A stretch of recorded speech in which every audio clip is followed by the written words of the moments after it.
There are two aspects of teaching cannabis medicine that stand out as most challenging to me. The first one is that cannabis educators and caregivers must do a lot of personal work to be good at the job. A caregiver cannot be overreacting to the challenges the patient is going through while also not making light of them. A good caregiver is a difficult blend of stoic, educator, and friend of last resort to the patient. Several times in the last decade, I have sat down with a terminally ill person who has asked me how to use cannabis in their last days so they can be lucid saying goodbye to their family. This is heavy-duty humanity. This is a very serious conversation. That patient doesn't want my tears or concerns for them most often. They want me to stick to business and give them the information they require, give them good product recommendation, and be gone. It is a role of service, and to do it right, it takes a lot of self and situational awareness by the caregiver. The second especially challenging aspect is that cannabinopathic medicine keeps changing. As the paucity of cannabis knowledge we've had is replaced by modern studies with more participants and better analytics, we have to constantly update ourselves on the latest understanding because that understanding is constantly evolving these days. If you are a doctor or a caregiver who found part 1 of endocannabinoid mechanics and has now returned for part 2, thanks for your dedication to the caregiver service role. The humans under your care will be all the better for it. And if you are here for yourself as a cannabis patient like me, know that this material is presented to you so we can all learn and grow and heal together. It is as simple as that. If you want to learn about cannabis health, business, and technique efficiently and with good cheer, I encourage you to subscribe to our newsletter. We'll send you new podcast episodes as they come out, delivered right to your inbox, along with commentary on a couple of the most important news items from the week and videos too. Don't rely on social media to let you know when a new episode is published. Sign up for the updates to make sure you don't miss an episode. Also, we're giving away very cool prizes to folks who are signed up to receive the newsletter. There's nothing else you need to do to win except receive that newsletter. So go to shapingfire.com to sign up for the newsletter and be entered into this month's and all future newsletter prize drawings. You are listening to Shaping Fire, and I'm your host, Shango Los. Today, my guest is Miyabe Shields PhD.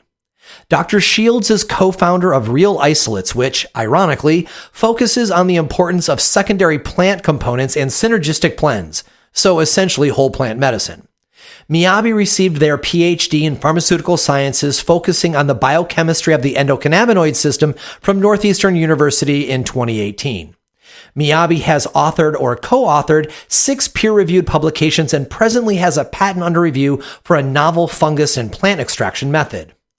Miyabe also has a substantial list of honors and awards, including a 2016 International Cannabinoid Research Society Pre-Doctoral Research Award. Their TikTok channel, at Miyabe PhD, has 130,000 followers and is where I first met Miyabe. Today is part 2 of endocannabinoid mechanics, and during the first set, we'll talk about how certain cannabinoids function. The second set is all about comparing the various ways we get cannabinoids into our bodies, and the third set is about dosing thresholds for cannabis efficacy for chronic and other serious patients. Welcome back to Shaping Fire, Miyabe.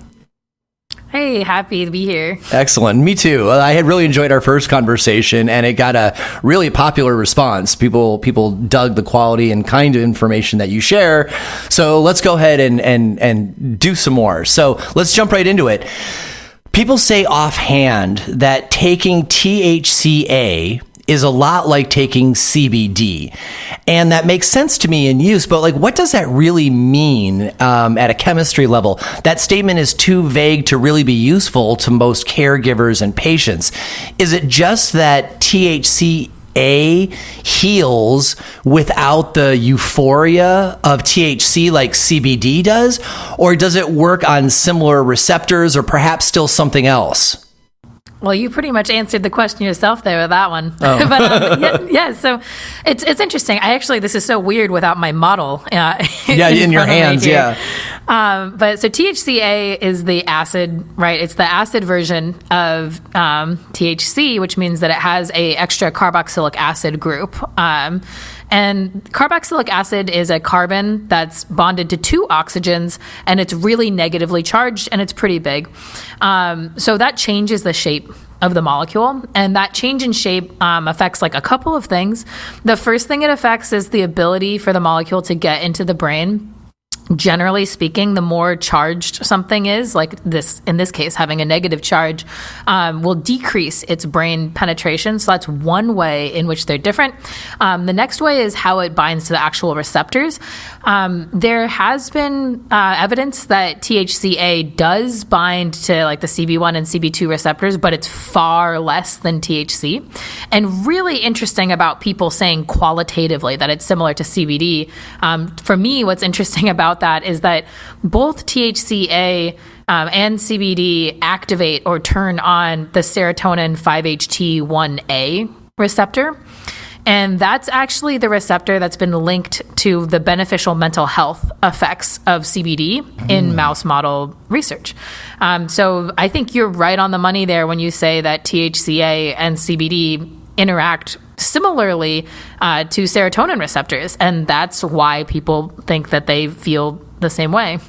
That actually makes a lot of sense in practice. The fact that the THCA molecule hits the same receptors, though more lightly than CBD, because a lot of folks who, well, at this point, most people have got access to CBD one way or another. But a couple years ago, pre-CBD being everywhere, people who only had access to THC through the heritage market would just be able to go and enjoy undecarbed flower, and it would give them the same kind of anti-anxiety and anti-depression benefits similar-ish to CBD, and people used it that way. The other thing that's interesting about THCA is it seems to be kind of universally give people serious munchies, so it's very, very useful for folks who have lost appetite. Let's go one step deeper into this. So let's talk about these other novel cannabinoids, the acid forms and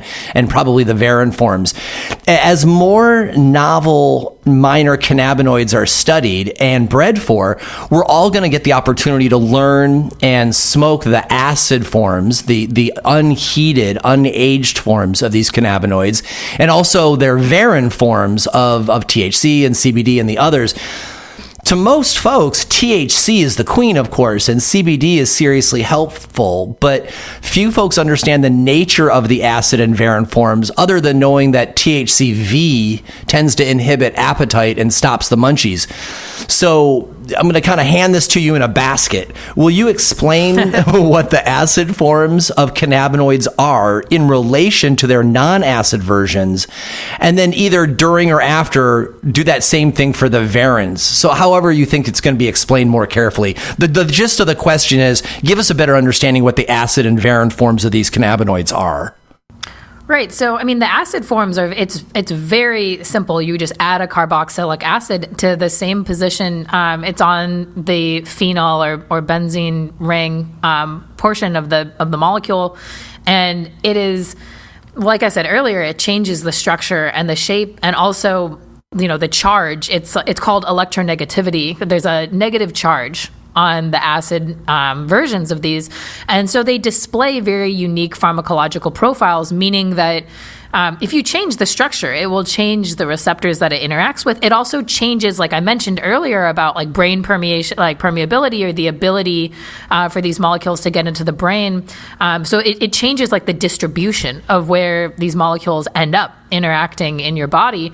There's been some pretty interesting research done. I believe it's in Australia, on the acid versions of both THC, CBD, CBG, THCA, CBDA, CBGA, and I think CBDVA also, to mix up both the acid and the varin form there. There's been a lot of really interesting research that's being done on like anti-epileptic properties specifically, being linked to these forms. And epilepsy shares pathophysiology with a lot of other a lot of other disorders that people use cannabis for, like migraines, cluster headaches.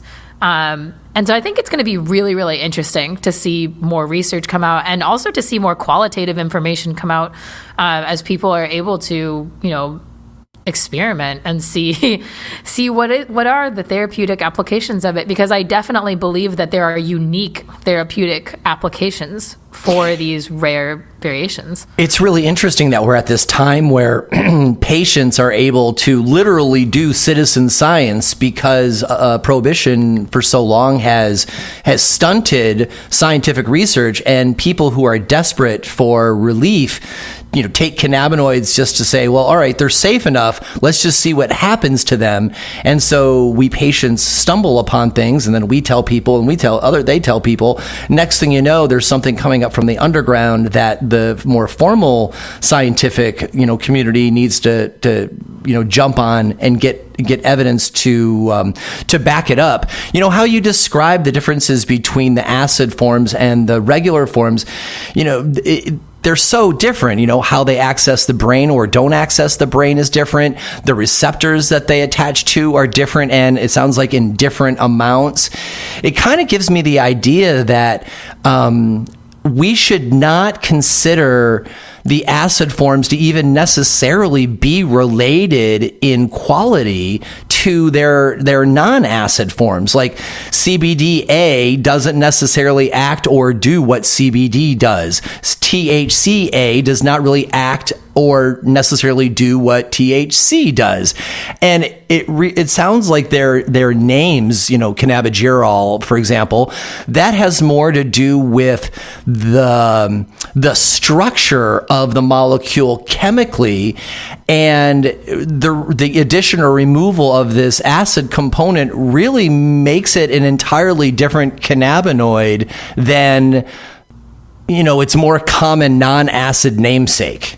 Yeah, I mean, structurally, they're very similar, right? Because the only difference is one carbon, two oxygens, and then depending on the pH, there's a hydrogen there or not. So in structure, they're super similar. And that's why they set, THC and THCA, CBG and CBGA, et cetera. So they are very similar, but in terms of small changes in a molecule will have really, really large changes in therapeutic effects profiles. So in terms of considering them different things, I would just say as an example, in the pharmaceutical world, as an example, there are different benzodiazepines. They are very similar classes, right? But they're all slightly different structurally. And that's something that's kind of the same here, where we have the cannabinoids, but all the rare cannabinoids are similar, but they do have slight differences in structure that can have really large overall effects on the therapeutic profile. Right on. So let's talk a little bit about the varins. So the varins are, of course, so hot right now because Varins so hot because for most of us, we all started with THC, and then CBD came out and kind of rocked the whole cannabis world. And then as people realized, oh my gosh, if CBD is such a big deal, all these other novel cannabinoids, we're all hungry for those now and to learn about them. And so we're diving diving deep into them. And then the varins seem to be the ones that are going to be hitting the scene next as these seeds become available this coming summer. And really, all I really know about the varins is that they are there's not a lot of them. There have been very few of them because they've been bred out of cannabis, more or less, as people focused on breeding for THC. And I am told that THCV is an appetite suppressant, though I haven't really had that experience myself, because I haven't had a THC varin dominant plant yet. So with all of that said, what are unique to the varins? So as they start coming on in the market in the next year, people have a little bit of frame of mind of what the hell people are even talking about. So the difference between the varins and the parent molecule. So we're talking about the parent molecule being THC or CBD for that matter. Those molecules have, like, if anyone who's seen my videos, I call them a fatty tail. I call it a fatty tail. Those molecules have on the end of it a 5-carbon, it's called a pentyl chain, because pentyl for 5. It has a 5-carbon chain at the end of it. And that's just it's a fatty tail. It's just a piece of the molecule that is very sticky. Sticky like butter, greasy. And that has a very unique, like, chemical property that interacts with receptors. The varins only have 3 carbons instead of 5. So they're shorter and there's a smaller fatty tail. So that changes the way that it interacts with receptors. One of the things I think is really interesting about THCV specifically is its interaction with a receptor called TRPV1. I don't know if you are familiar. It stands for transient receptor potential 1, vanilloid 1. It's not a very sexy name for a receptor, but it's a receptor that's an ion channel that also interacts with the endocannabinoid system, and it's been shown to be important for, like, pain management, anti-inflammatory things. And I'm wondering if it somehow is related to its interaction with TRPV1, that it causes this, this effect. But I haven't seen too much research on THCV yet. I'm really excited to see more of it. I think part of the reason why it's difficult to study THCV is because it falls underneath the class of molecules that are regulated, since it's an analog of THC. That is at least why I think there's less on THCV than, say, CBD. But I'm really excited to learn more about it. I actually tried years ago. I tried I think it was a 1-to-1-to-1 microdoser, tab. I think it was called a Sublingual was what it was called. And it was CBD, CBG, and THCV, if I remember correctly. And it was very interesting. But I mean, there's a number of variables there that I'm changing. But it was a very interesting experience. I really enjoyed it. And I mean, just the therapeutic profile of it was completely different from THC. When you're looking at the molecular level for the varins, while we don't have a lot of research on them yet for a host of reasons, do you as a chemist have educated guesses on what you think the varins will do? Or are these cannabinoids so different from each other where you're all like, only God knows what the varins are going to do after we test them? Yeah, I mean, I guess I don't. I guess I don't know necessarily, like, off the top of my head what I would predict. Although I think it's interesting that the shortening of that fatty tail basically makes it structurally more similar to less fatty molecules, of which there are many in the body. So I definitely think, like, without saying anything, like, for sure, that I definitely think that it has a unique profile. It probably has unique transport around the body as well. And I know I would be really excited to see it. I mean, I also think it's, this is just something that is difficult to think about when we're talking about receptor pharmacology, which is, how molecules interact with receptors. When we look at these things and we test them, we're testing one thing at a time, and we're often looking at something for a very specific reason. Many of the rare cannabinoids have not been tested against some of the more classic system targets, right? Like dopamine or opioid or serotonin. Some of them have, and there's definitely some information out there. But usually when we discover a rare cannabinoid, or where we find something that's structurally related to the cannabinoids, obviously the first thing you think is to test them on the endocannabinoid system. But it's just, anyways, just research tends to get categorized, if I'm trying to phrase this correctly, based on the grant funding structure of research and how research is funded.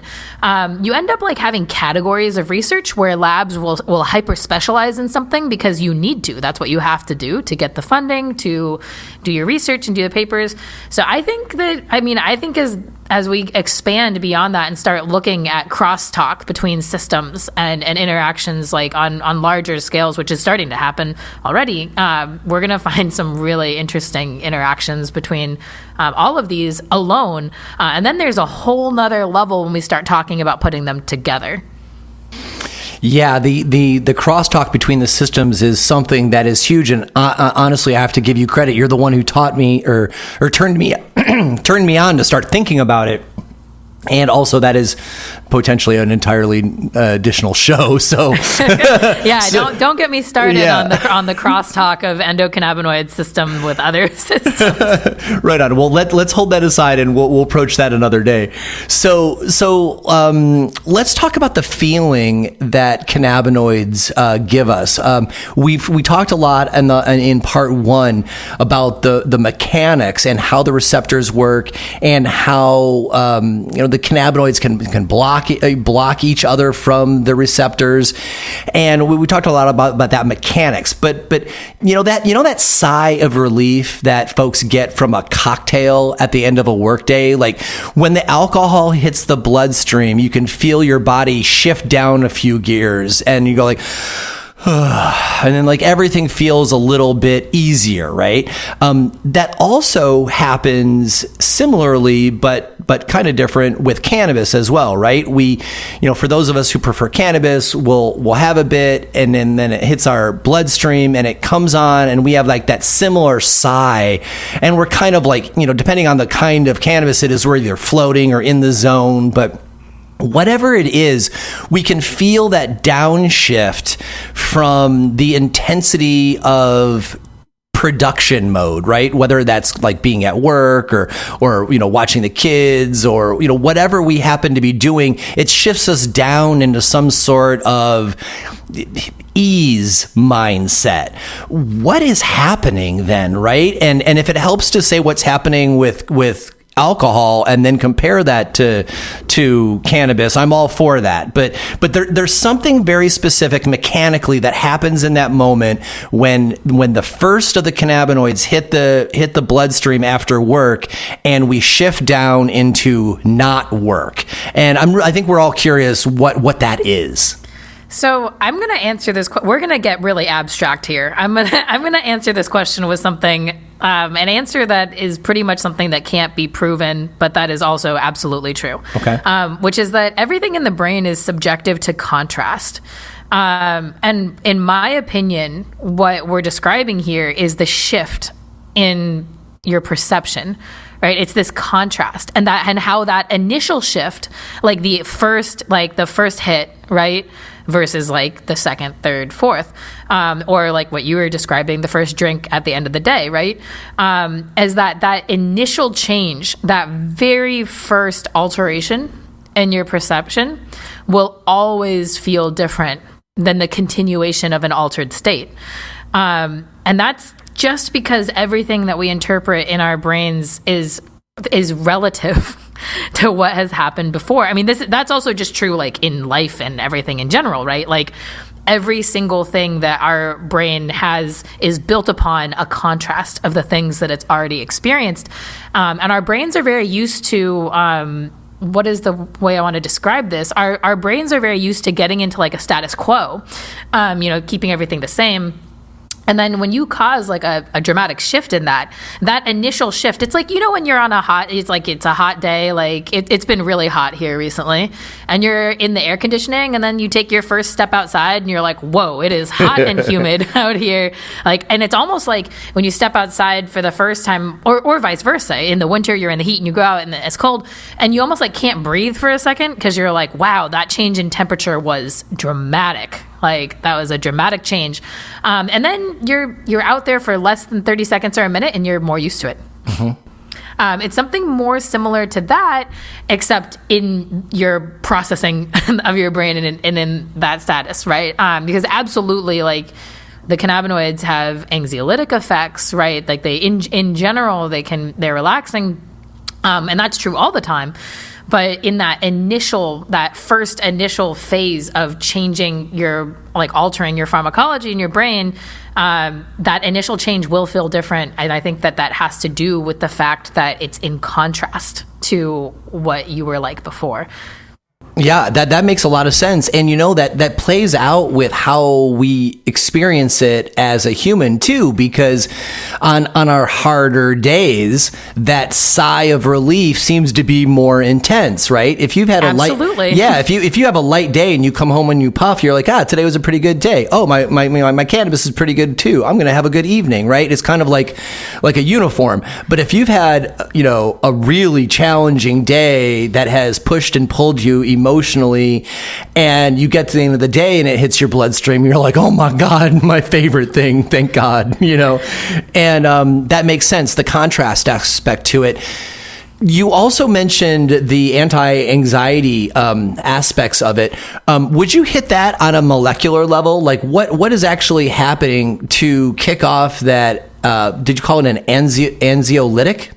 Yeah, anxiolytic. Anxiolytic. So this is honestly, this is kind of a complicated one to explain, because the CB1 receptor, so THC activates the CB1 receptor.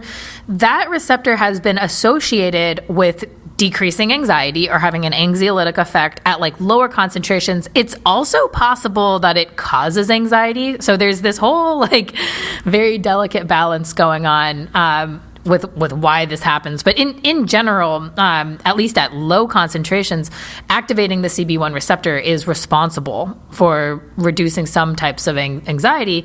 It's not really, I'm trying to think of in terms of research that's been done.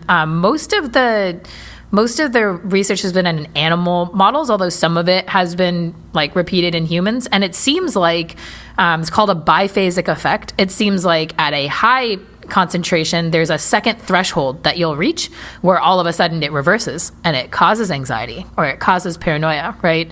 And one thing I've been really passionate about educating people about is that our thresholds are different. Every one of us will have a different, threshold for that second level of that effect. So for some people, they might never get anxiety, right?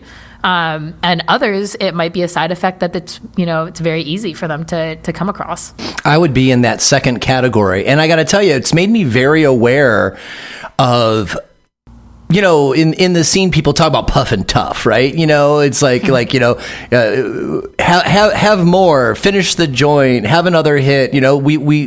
Part of cannabis is definitely, there's pressure to always use more, right? And I find that I think that really stems from a lack of understanding by most folks of this biphasic effect, where, if you have a bit, you have the decrease of anxiety and the increase of euphoria, and your joy increases. That's wonderful.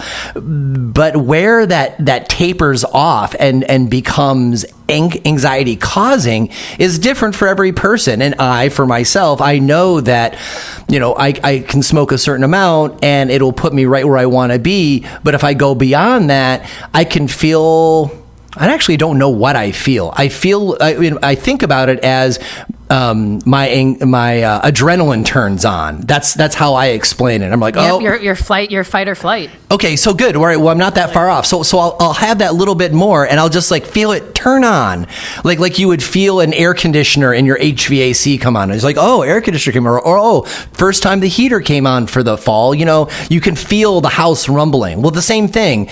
I will smoke a bit, and I'll have a great time, and then I'll smoke a bunch, and I'll feel the adrenaline kick on. And I've been smoking for so long now that I'm like, oh, okay, time to go outside for a walk, time to step outside of the party, time to, whatever, to do a little bit of self-care and check in on my set and setting so that I don't get upset. However, we do have to be aware that we all have got a different threshold for that, and some people may never hit the anxiety causing part, and then there are other people like me who my body tends to kick it in pretty low. So I know that I need to check myself earlier. I run into this actually at conventions a lot, right, where people are outside and everybody's puffing and trying each other's stuff, and everybody wants me to try their stuff because they're proud of it, and I want to celebrate how great their grow is. But at the same time, I'm like, if I do that a few times in a row, suddenly I'm so anxious I can't go back into the convention, right? So will you speak to that aspect of it about what happens mechanically, if you will, when we hit our biphasic threshold? Well, absolutely. So I am right there with you. I'm a total lightweight, specifically when it comes to anxiety and paranoia. And I mean, I'm at the point now where like I actually don't usually smoke anything from anyone else because I mix things very specifically for me, and other people are welcome to smoke with me. Like I would love to smoke. I'd love to smoke you out at some point. Like we got to do that. But I'm very sensitive. And it's been one of my passions to understand this biphasic effect. And it has to do with what's called endocannabinoid tone. And I know we discussed this a little bit on the previous talk, and we were talking about Dr. Russo's clinical endocannabinoid deficiency.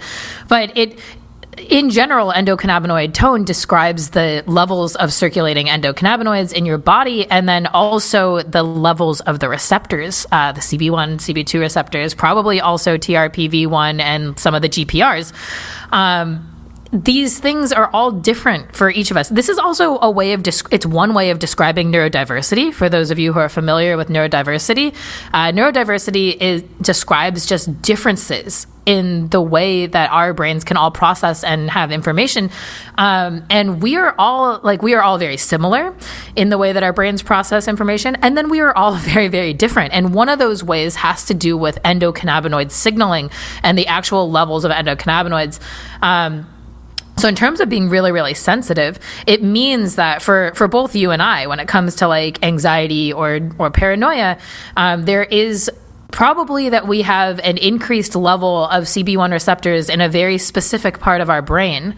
That maybe people who do not have a high threshold of that have lower levels of CB1 receptors and are not as sensitive to that. It's also why, to a certain extent, if you develop levels of tolerance, sometimes certain side effects will go away. Because tolerance is usually, it's associated with a decrease in the number of CB1 receptors. So some people, when they develop tolerance, will realize that like certain effects go away. I mean, generally when you develop tolerance, all of the effects go away without using more. But it's usually like certain effects one at a time, right? Like some of them go away first. And that has to do with changing the levels of CB1 receptors in very specific areas. Right on. So before we move on, I think I want to just make a very intentional plug. I mean, we made the case very obvious for folks, but if you are a listener and you have, a low biphasic threshold for anxiety, so you puff a little and you get your anxiety decreased, and then you puff more and your anxiety increases, my friend, do not let people bully you into taking more THC. Absolutely not.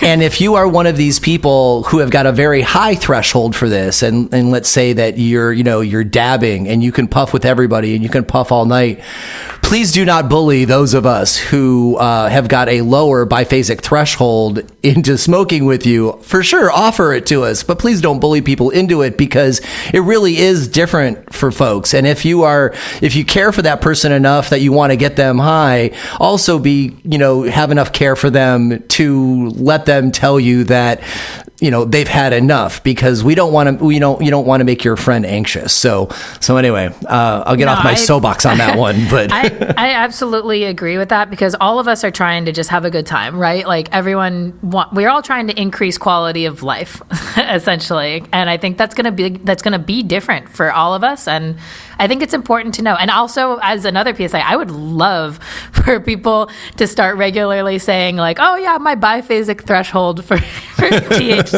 I would love to make that a regular thing. It's actually, THC is biphasic for a number of effects. It's not just anxiety. So it's true that each of us has very specific side effects that we're, prone to. I'm also prone to getting very cold. Are you prone to that, Shango? I'm not actually. I'm familiar with it. I actually get cold from allergy medications. Oh, interesting. My extremities specifically. I get like cold fingers and stuff. Huh. Yeah. Histamine receptors. Yeah, interesting.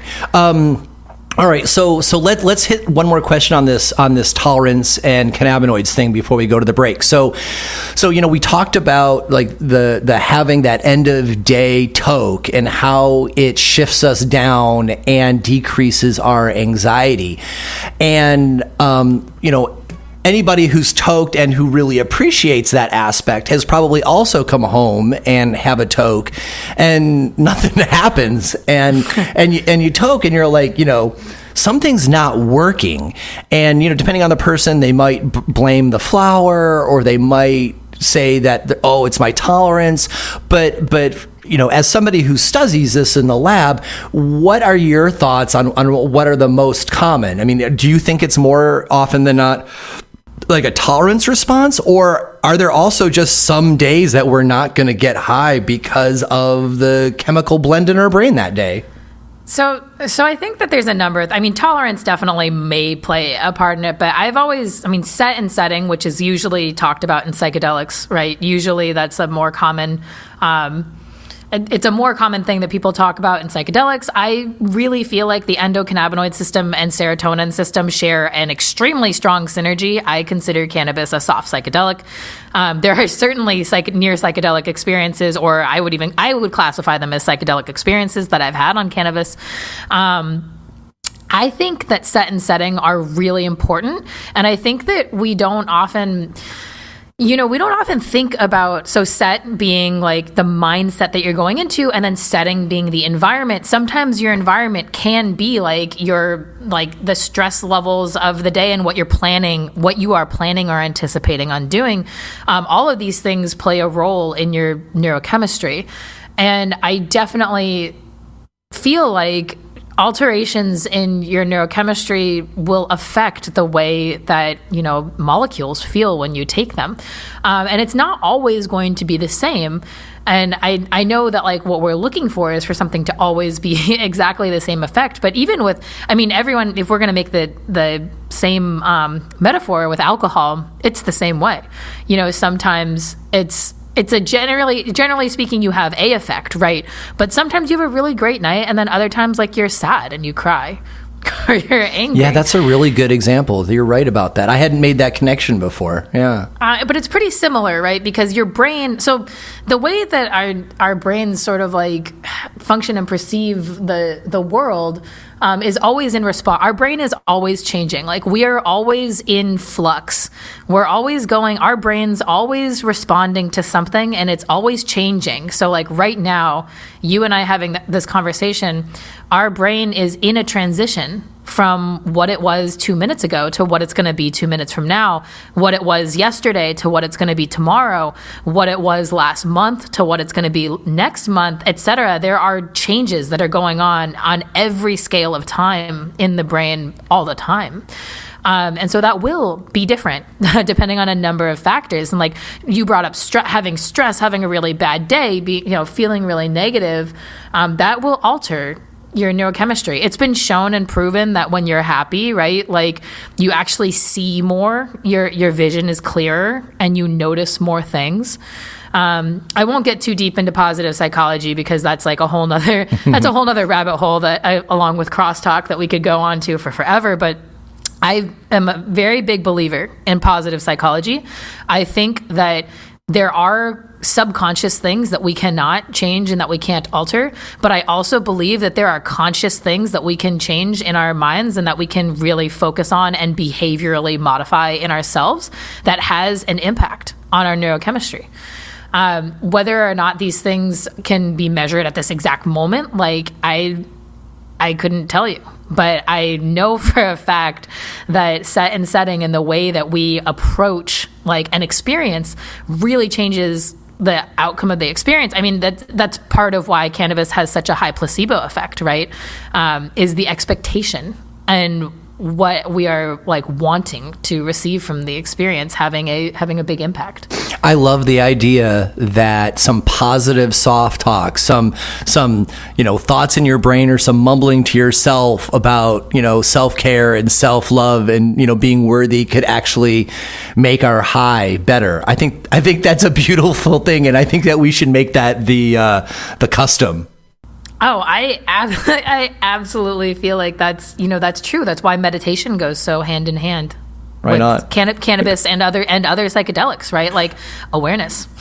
Fantastic. All right, Miyabe, we're going to go ahead and take our short break and be right back. You are listening to Shaping Fire, and my guest today is cannabinoid pharmacologist Miyabe Shields PhD. For years, organic cultivators have been looking for a replacement for using peat moss. Peat moss has long been the go-to soil amendment for water retention and container growing, but organic growers know that peat moss is an unsustainable resource, and the mining of peat bogs destroys habitat and releases sequestered carbon. But peat moss works so well that many have continued to use it. But now there's finally a revolutionary replacement for peat moss that shares the same benefits while also being sustainable. Pit moss sounds and acts like peat moss, but instead of being mined from fragile ecosystems, it actually is made from upcycled organic paper and tree bark. Pit moss is excellent at retaining water in your substrate and creating air pockets and tiny living environments for microbes. Pit moss instantly increases aeration, nutrient absorption, and water conservation too. Carefully and locally sourced, pit moss is the result of decades-long research into the use of recycled paper fibers. Pit moss has the fluffy nature of peat moss and handles exactly the same. And like peat moss, pit moss is inert, so it won't change your pH. Available in a range of preparations, including a nutrient-enhanced blend, a cocoa coir blend, and also as an organic soil conditioner with no added nutrients. Pit moss is also available as an animal bedding. So go to pitmoss.com now to learn more. That's PITTMOSS.com. Growing healthier, more sustainable plants. Pit moss. While I love growing under the sun, there's a lot of good reasons to grow indoors. And if you're like most folks, you want a lighting source that grows high-yielding, healthy plants without using excessive amounts of electricity. BIOS lighting creates biological lighting solutions that brings the natural brilliance of the outdoors into your grow room. BIOS lighting has the attributes that I look for in a horticultural lighting solution. I've bought those cheap lights online, and they're difficult to work with and fail in no time. In contrast, my BIOS LED light is industrial grade to last a long time. It is IP66 wet rated, so little foliar or overspray won't harm it. It is easy to clean without taking it down, and of course, the most important aspect, it is built for the exact light spectrum I want for great yielding, healthy cannabis plants. And it doesn't hurt that their lighting rigs look badass too. Many horticultural LED lighting systems are based on irrelevant performance metrics, and people love to argue online about these numbers. I prefer to judge on par photon efficiency and how happy my plants are, and the BIOS lights exceed my expectations in these categories. BIOS lights have an optimized broad spectrum that maximizes photosynthesis and plant growth while also providing the ideal conditions for superior par efficacy and a comfortable visual experience. I also love their attentive and overeducated customer service folks. BIOS starts with a team of biologists before getting the electrical engineers involved. They have studied how light impacts cannabis plants and devised an overall strategy that works.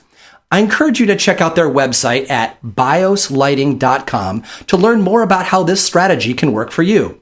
And Shaping Fire listeners can get a special deal. Use the discount code SHAPINGFIRE, all one word, no caps, for 10% off your entire purchase.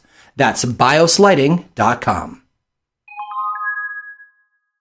For 20 years, Humboldt Seed Company has been family-owned and providing reliable, high-yielding seeds originating in Northern California. While the current trend is to slap one super male into a line of hype strains, Humboldt Seed Company continues to breed with precision and care by doing large sifts and back crosses to emphasize the absolute best traits that a line has to offer. This kind of breeding takes time, talent, and space to work. No matter what kind of aroma you are particularly into, Humboldt Seed will likely have something you'll love.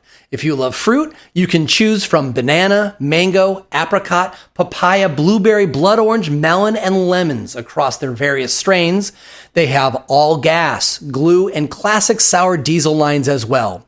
Of course, there are the heritage California strains like OG Kush, Jack Hare, and Headband, and their award-winning blueberry muffin is one that delights just about everybody's palate, especially when concentrated. Humboldt Seed Company is proud to bring to market the infamous Freak Show Cultivar 2, which has a great THC high, but looks so much like a fern that some folks can't even identify it as cannabis. It's a plant that really needs to be seen to be believed.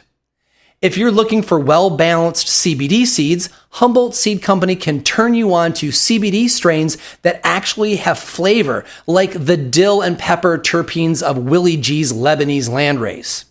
Whether you are looking for regular, feminized, or autoflowers, Humboldt Seed Company has the gear to make this your best growing cycle ever.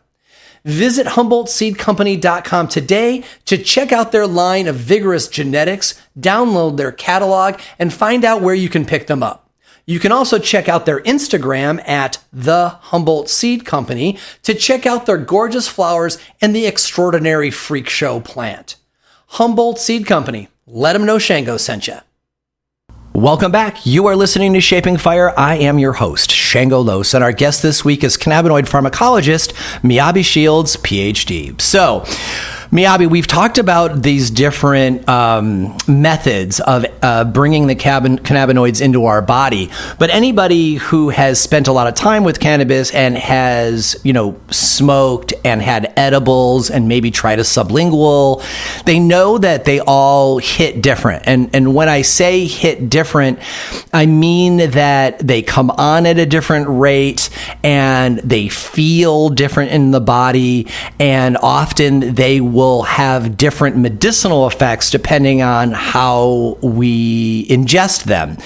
So would you please explain the differences in how our body absorbs the cannabinoids, that method of action, and then the differences chemically so we as patients can use the best mode for our desired relief? Yeah, absolutely. So I'm going to hit the first two, the two largest and most significant routes of administration, which is edibles, which is an oral administration, or smoking. So with edibles, there's three differences in the two routes. The first one is like the actual absorption, right? So that means when and where do the molecules enter your body, and how are those molecules entering your body? When you smoke, all of the cannabinoids are absorbed in the lungs. They get from the lungs into the blood and go to the brain directly. And it happens all at once. I mean, it happens in like less than a second that isn't there. Also, just for also a PSA, like, don't hold in your hits. Like, it happens really, really quickly. You don't have to don't hold your breath. Don't do that. Since we're going to hit that, and let's also reference from the Robert Littman episode all on cannabis and breathing, that not only is it not necessary to get your cannabinoids out, as Miyabe is saying, but the longer you hit your hit, the more damage you are causing your lungs and your cilia from having the hot heat in your lungs. And like smoke particulates and other things that will come over the longer you're holding your breath. So definitely, no holding of breath. Right on. It happens really quickly. So all of the cannabinoids get absorbed, like let's say within 1 second of each other. All of them go to the brain and then have their effect. That's why usually it's like 10 minutes, right? There's like a 10-minute onset between the blood going from your lungs, your heart pumps it up to your brain. Really, really quick. With edibles, you eat them, they go through your stomach, and then they're absorbed in the small intestine. They actually have to pass through the liver first before then your body pumps them all the way through, and then it gets to your brain. So in terms of absorption, it takes a really long time. I mean, it could take anywhere between like 30 minutes to sometimes like 3 hours. I've heard people say that like an edible has hit them like 4 to 6 hours later. It also depends a lot on like what you've eaten that day. What does your diet look like? Do you have any GI issues or GI motility issues that you struggle with, right? So these things can all alter like the length of time, and that's has to do with absorption. That's the first thing, is absorption. The second difference is metabolism. So in the smoking example, when you're smoking it in the lungs, it goes straight to the brain. There is no metabolism between that stage, between it going from your lungs to your brain. There's no metabolism, so it's THC. And they, in terms of like getting metabolized or deactivated, it also happens all at once, which is kind of why smoking has a very short duration of action. That's because as the smoke is like after it goes to your brain, then it goes to your liver and it all gets metabolized. As opposed to edibles, they get metabolized first. So when you eat an edible, it gets absorbed in the small intestine, goes through the liver and gets metabolized. Most of us make 11-hydroxy as the primary metabolite, which is more potent and has stronger effects. I think there's another metabolite, it's a carboxy version of it, that is inactive, I do think that a significant portion of people who cannot feel edibles create that metabolite. I would love for someone to study that. Because there is a significant portion of the population that can't feel edibles. That's like a whole other topic. But for those of us who can feel edibles, your body metabolizes THC into 11-hydroxy. That is actually the molecule that will go into your brain and cause effects, which is part of the reason why edibles feel different. And then, like I said earlier about the absorption happening more slowly over time, that means that 11-hydroxy is present more slowly over time and it lasts much longer. That's another reason why the duration of action is longer before it gets deactivated. And then the third difference, which people don't usually talk about, is transformation at high temperatures.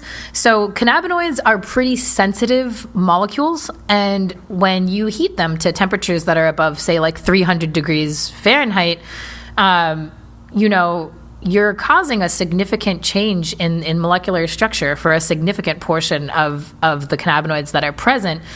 For example, like I think at 300 degrees Fahrenheit, studies done on THC, it was about 30% of the THC converts into CBN or cannabinol. That's a dehydration reaction. So basically, two hydrogens are removed from, is it two? There's two extra double bonds in the top ring, and it changes the actual formulation. And actually, this is my main research focus. So I maybe stop me because I'll go on forever and ever about this one. But basically, if you're smoking and you're using a lighter can reach temperatures well above 1,000 degrees Fahrenheit. Right? Even if you're smoking a J, right, or like spliff or something, you have an ember. That's a whole different chemistry because the actual area of the ember is a different temperature than the area right above it. And so there's this, joints are very complicated, which I also love. But you get this very high temperature transformation, and a significant amount of the cannabinoids are transformed. So you get a different formulation, and that's the third difference, because most edibles are made to preserve THC, or more recently also now CBD. And that is part of the reason why smoking feels so different, is because it is actually a completely different formulation of cannabinoids. All right, that idea that the lighter can change the cannabinoids, that in and of itself is like a huge thing that I put into my notes that we should talk about later, because we could do the rest of the show on that. But let's hold that aside for a moment and focus on first the two different forms of THC or cannabinoids that can come out of the liver. You said we could, that's a whole new path, but let's hit that path. So, right. So there are patients that talk to me regularly who are concerned / annoyed that they eat edibles and nothing happens to them, or they can eat 100 milligram THC rich edible and get a little high, and they're both frustrated because it's much more expensive for them, and if they are a patient who needs edibles, then they're in a very difficult position. And you said that when the cannabinoid goes through the liver, it'll break into 11-hydroxy or a second one that I actually missed the name of. So are you suggesting that each human has got their own ratio of THC into the liver, and then coming out is this different percentage between the 11-hydroxy and the secondary one, and if it's less 11-hydroxy, you may have to eat a whole lot more edible in order to get the results and the relief that you're looking for? Yeah, this is actually a problem that I brought up to other scientists a couple weeks ago at an international conference for cannabis science, and no one had heard of this phenomenon. I would not be aware of this phenomenon if it wasn't for TikTok. Actually, I'd never heard of it before. I think that there are some possibilities for why this happens to people, and none of these have been proven yet. But they are just all theory, right? The first one is a problem problem with absorption. There's some sort of problem where the THC doesn't really get absorbed at all. I do not think this is a likely problem because of like how THC it's such a fat soluble molecule. It comes over membranes really, really easily. So I don't think that's I don't think that's like the possibility for most people, but it's an option, right? Some people might have an altered microbiome, for example, or differences in absorption, and then they just are not actually absorbing the THC in the small intestine. The next two possibilities have to do with metabolism. So there are two phases of metabolism. Phase 1 was the one I was talking about with hydroxy, the formation of 11-hydroxy. Phase 1 is normally just oxidation. So you add an oxygen. And the other option was a carboxy. I don't want to name the whole name because it's just like numbers and not fun. But the second version of it is a carboxy, which is just a carboxylic acid instead of a hydroxyl group, which is just it's basically one extra oxygen. Similar to what I was talking to about THCA, right? A carboxylic acid versus THC. In this case, though, our bodies add the carboxylic acid to the 11 position, which is right at the top of the molecule. That one is it. So that carboxy metabolite is inactive. And the determining factor of which one of those molecules our body makes has to do with our metabolic enzymes in our bodies. Like, so our body is absorbing the THC, goes to the liver. In the liver, there are enzymes present, and those enzymes determine what happens to that molecule. Maybe it's a mutation in the enzyme. Maybe it's a variation in the levels of these different enzymes that are present, right? But it's possible that for the people who can't feel edibles, their body is not making 11-hydroxy. It's only making this inactive version. So they're eating the edible, the THC goes in, and then your body turns it into something inactive. That's not to say that metabolite doesn't have any effects. I haven't seen a lot of research on it, honestly. So it could be doing something, but it's not having the psychoactive intoxicating effects. Because it's not active. Right.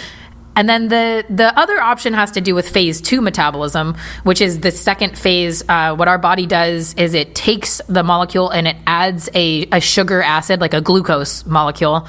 It's called glucuronidation, and that inactivates the molecule as well. If you think about it, it just takes a sugar molecule, you snap the sugar molecule on it, boom, the thing is turned off. It's inactive. So there's another option, which is that people might have a very, very fast phase 2 metabolism. So perhaps someone that's taking an edible specifically for THC, they can't feel it because they take the edible, their body does phase 1 metabolism, but then it immediately does phase 2, and then everything is inactive. Wow.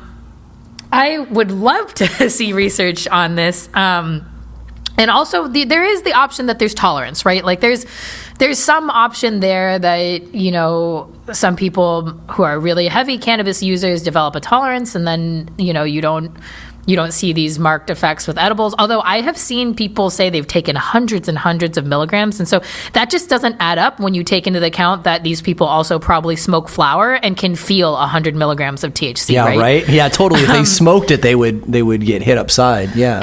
Exactly. So, I mean, it just doesn't match up to me. That it means to me that there's a problem with like absorption or metabolism. And actually, this is something I'm collaborating with another pharmaceutical scientist on to like establish like how prevalent it is in the population. And her name's Riley. She's also a pharmaceutical scientist. And Riley and I used TikTok actually to poll how many people could feel them. It's a significant population of people who can't feel them. And I think it's something worth looking into to figure out at least why. All right, so then let's thread the needle. So if we've talked about smoking on one side being fast and heavy hitting, and then we've hit on edibles, which are significantly slower, but can be stronger and more, time released, longer acting. What about sublinguals? Because you're not smoking it, it goes in the mouth, but it also doesn't go through the gut. It goes through your mucosal membranes. Excuse me. So what is that intake like chemically?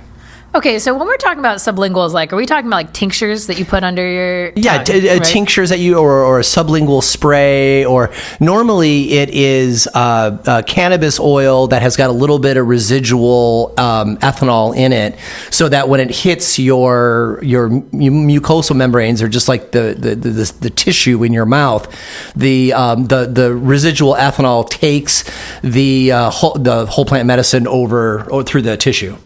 Yeah, so like I don't know if something is wrong with my mouth, but I have never been able to feel sublinguals successfully. So I'll just talk about it in theory.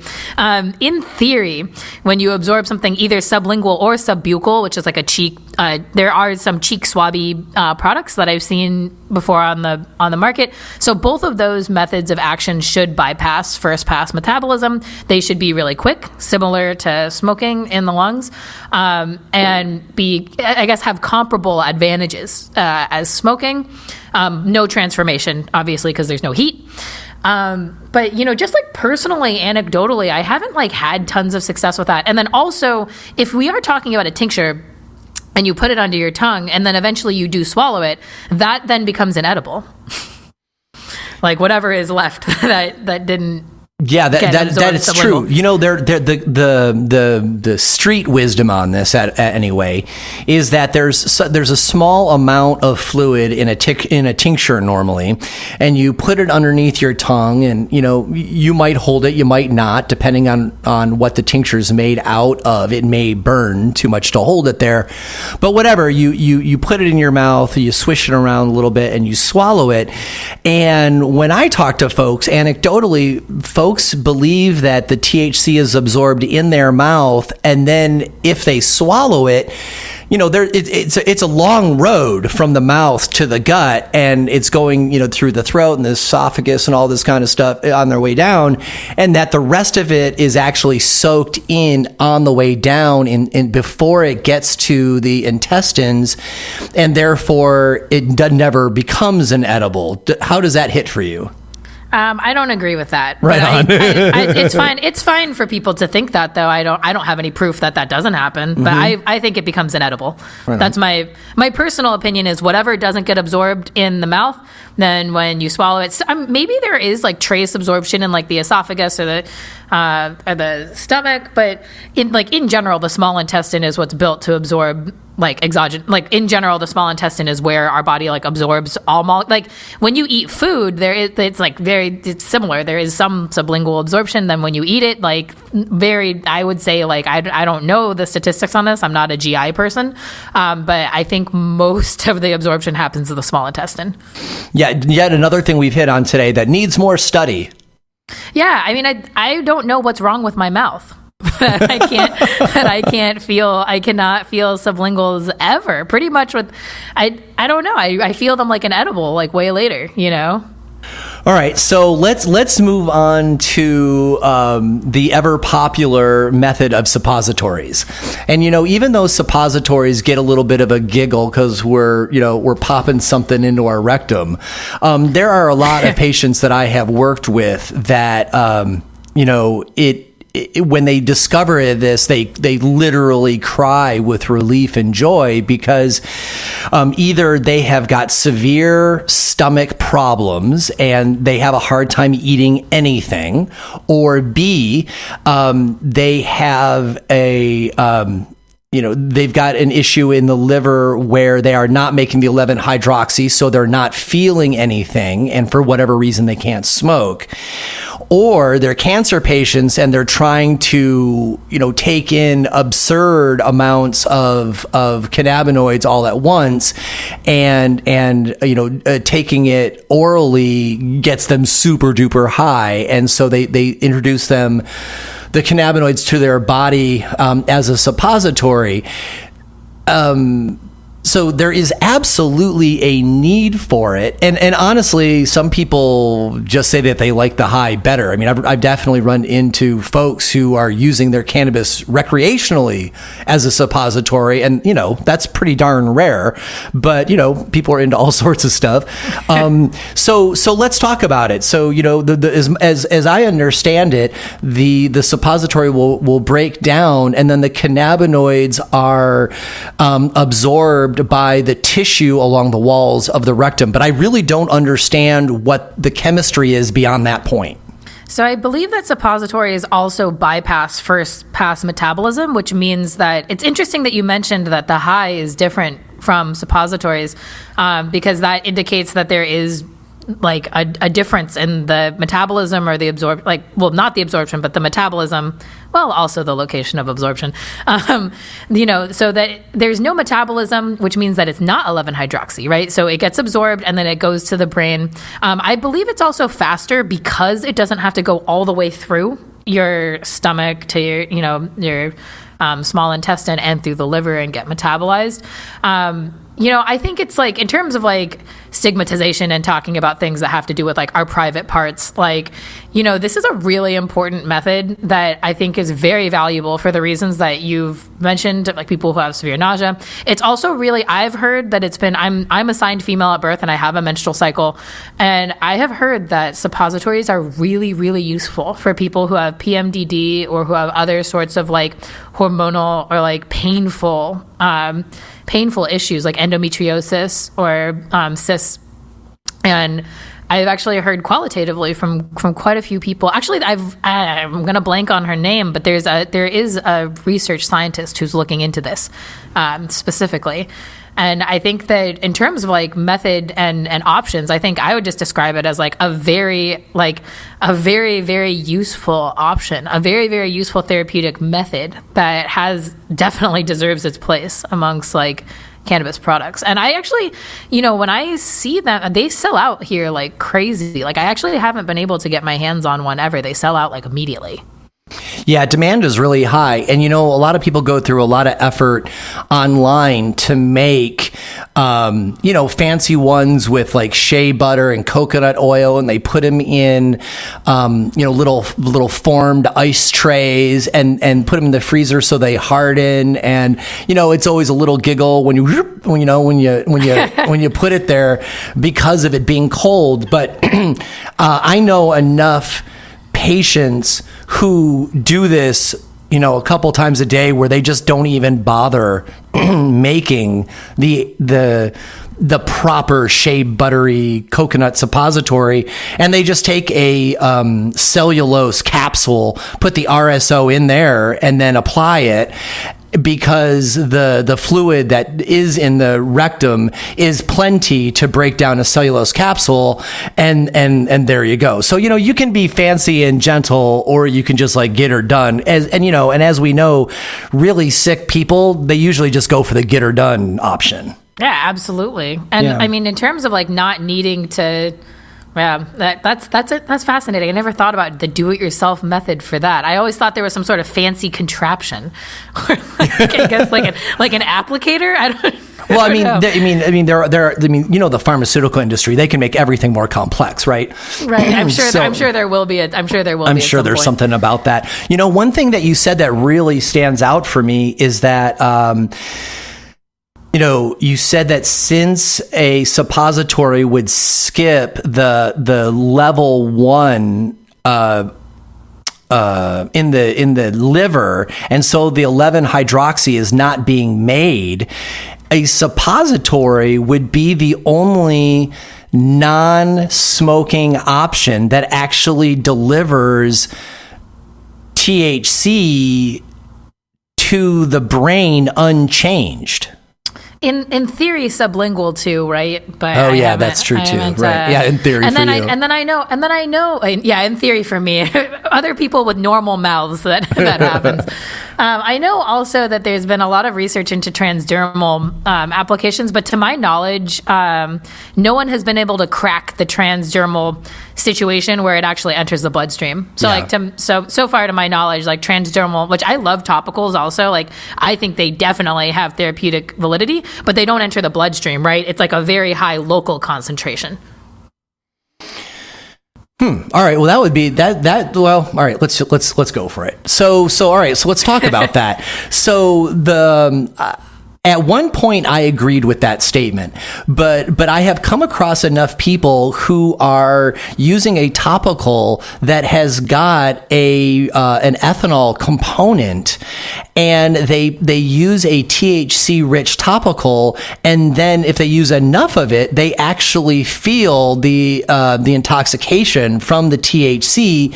And I have heard just anecdotally that people who don't smoke will test positive on a urine analysis after only using THC-rich topical.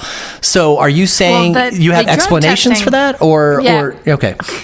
No, I'm really interested also in terms of like the ethanol topical that makes people feel psychoactive effects. I want to talk to you more about that. But first, about the drug testing. A lot of the drug tests are not testing for THC. They're testing for the metabolites. And so that's actually it's possible with any of the topicals because your body will metabolize them, and the metabolites can stick around for like months, right? It's the question of whether or not it gets in the blood and up to the brain in like its active form. Interesting. So wait, the metabolites, your body will produce metabolites even if the THC doesn't reach the blood.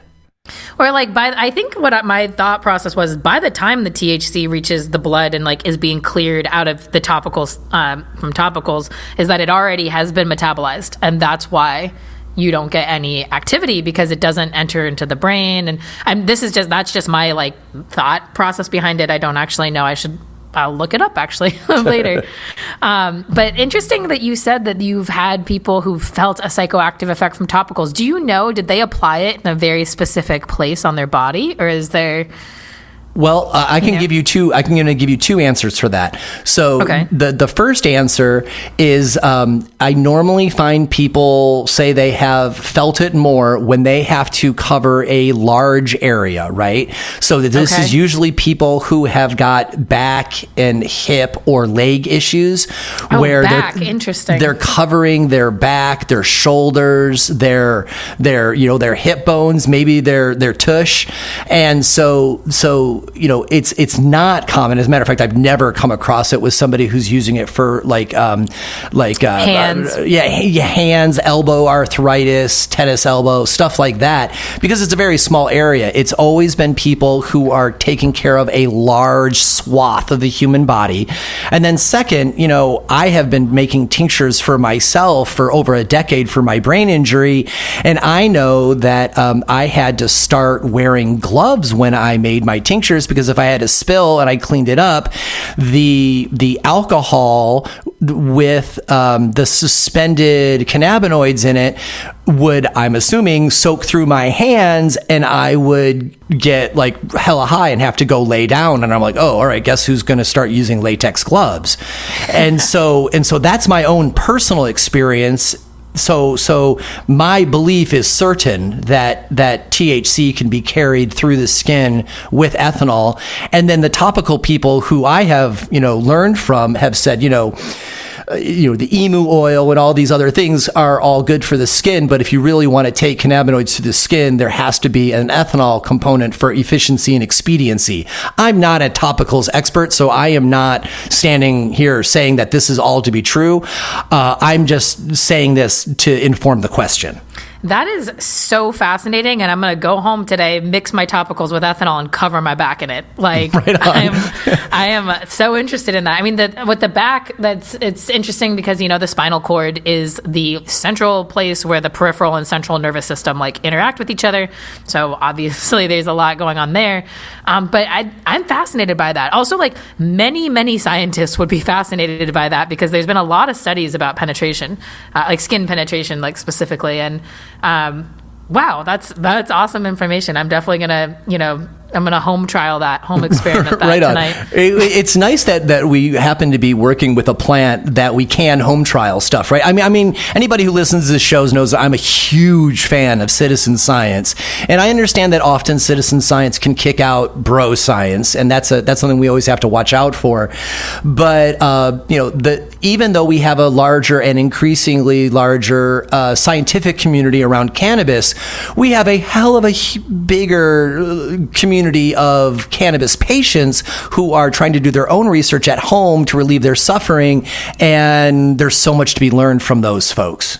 Oh, yeah, it's exponential. Like, the power is in the people. I'm a huge believer of personal experience because, like, when it comes down to it, we are all different. So no one's going to know you as well as you know yourself. Like, no one is going to understand you and the way that you feel the way that you do. Yeah, it's weird, though. Not all scientists are into citizen science. I have spoken with cannabinoid researchers who I'll talk to at conventions, and they will talk trash about the patients doing their own stuff. And I can understand their frustration because there's a lot of inaccurate science that's handed around by patients. But at the same time, I don't think that's a reason to discount citizen science. It just means that it needs to be checked, just like I have to check regular professional scientists to find out who's paying for their studies. Any kind of research needs to be looked at, with open eyes. I think that just means that we should put more effort into public education so that people doing the citizen science are more educated in scientific theory and able to execute it themselves. I think that this the idea that we shouldn't be experimenting on ourselves is just naive. Every single human in your entire life, all you're doing is experimenting all the time. It's an N equals 1, or when you find your person, an N equals 2, or for people who are polyamorous, an N equals X, number of people, right? But no, I think that I agree that there can be negative myths and what did you call you called it bro science, right? Yeah. I agree that there are problems that arise from that, and that that's unfortunate that people can believe that that's true at face value. But I also think that there's been some pretty important things that come out of qualitative experience, and historically that was all we had in the past, previous 4,000 years. Yeah, that's a good point. I mean, a lot of the new cannabis knowledge is just because of the machinery that we're using to look at it with. Which comes with a bunch of assumptions. I mean, I love my field. I'm obsessed with molecular pharmacology, but I mean, we would need a whole nother show for me to just explain to you all of the assumptions that go into what I did, which is in vitro pharmacology, right? Which is actually screening a drug molecule against a target. And I did structural biochemistry of endocannabinoid system targets. There's just an exponential number of assumptions that you make in research science that doesn't, they call it the transition from bench to bedside, right? From the laboratory bench to the bedside of a person. And I think that discounting human experience and invalidating it, I think that that's detrimental to the cannabis industry as a whole, because we have so much information out here and so much power in people who are trying to increase their quality of lives, and so much information that gets lost because we're just going to devalue it, Yeah, I'm chuckling to myself how much fun it would be to do a show called Invalidating Cannabinoid Science, and we just go into all the trash about how are we gonna eat some mangoes and then yeah, totally. So we can be more high. All right, so thank you for that, Miyabe. Let's go ahead and take that second break and get that out of the way. You are listening to Shaping Fire, and my guest today is cannabinoid pharmacologist Miyabe Shields PhD. There is no doubt that auto-flowering cannabis plants have finally come into their own. And Night Owl Seeds works tirelessly, bringing you autoflower genetics that are reliable, thriving, and with extraordinary terpene profiles. Night Owl Seeds is an industry leader because of the focused work of their founder, Daz. Daz is passionate about the cannabis plant and pushing what autoflowers can do, and cultivators know that these efforts show through in his seeds. And Night Owl Seeds really are extraordinary. Just take a look at the thousands of photos by fans on Instagram. The proof is there and obvious. Terpenes are complex and rich. Plants have vigor. If you are a fan of Mephisto genetics like I am, you'll likely also love Night Owl Seeds. Night Owl founder Daz worked with Mitch Mephisto to build the Mephisto brand for years, including breeding Mephisto's much-loved Sour Stomper and Cosmic Queen cultivars. I'm growing both Night Owl and Mephisto this year because I want the best.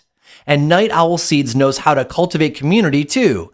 Daz puts out great stickers, exclusive packaging for limited runs, and desirable freebies. He really draws you in if you love creative branding. Night Owl even has the Secret Owl Society text club. Just text the word Night Owl, one word, to 760-670-3130 for early announcements and exclusive opportunities.